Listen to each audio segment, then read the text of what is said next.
President Trump's view on global trade, and especially the trade actions he has been taking, especially including those tariffs. What do you make of his trade agenda?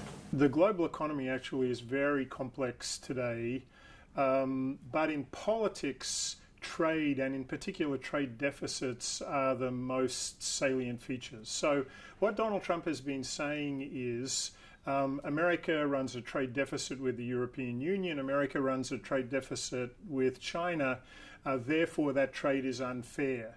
That works politically, but I think if you look at the global economy, it's actually not consistent with how the global economy works.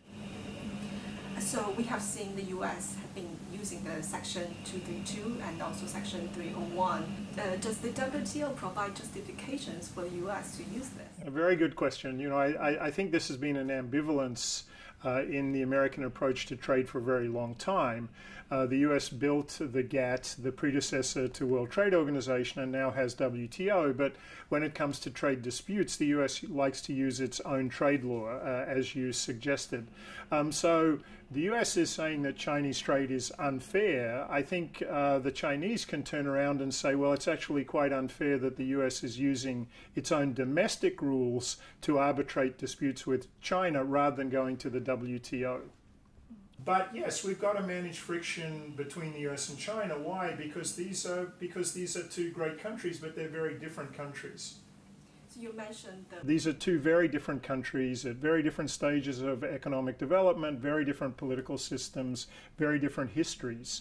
But what we've seen is that both sides have been committed to more and more economic engagement. I think that's been the central tendency of US-China since the early 1970s. Donald Trump right now is saying, wait a second, that has disproportionately benefited China. In fact, he'd say it's been unfairly beneficial to China and unfairly hurt the United States. That would be, to change this trajectory would be a very dramatic thing. I don't think we're there yet. I think what's actually more likely to happen is that China will continue on the reform path it's already been on, which has been about more opening of the Chinese economy, and I think it's very important. The way I look at the dispute right now is that it's probably true that the US should want more opening of the Chinese market.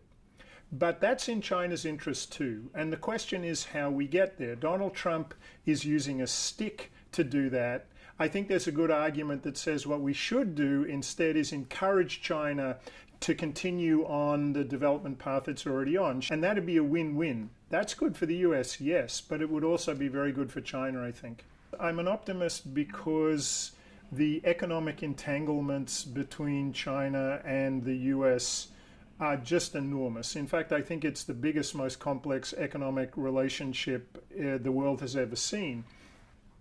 Trying to unwind that is very difficult to conceive. Thinking about the economic consequences would be dire for the US, for China, and for the world. So I just don't think it's going to happen.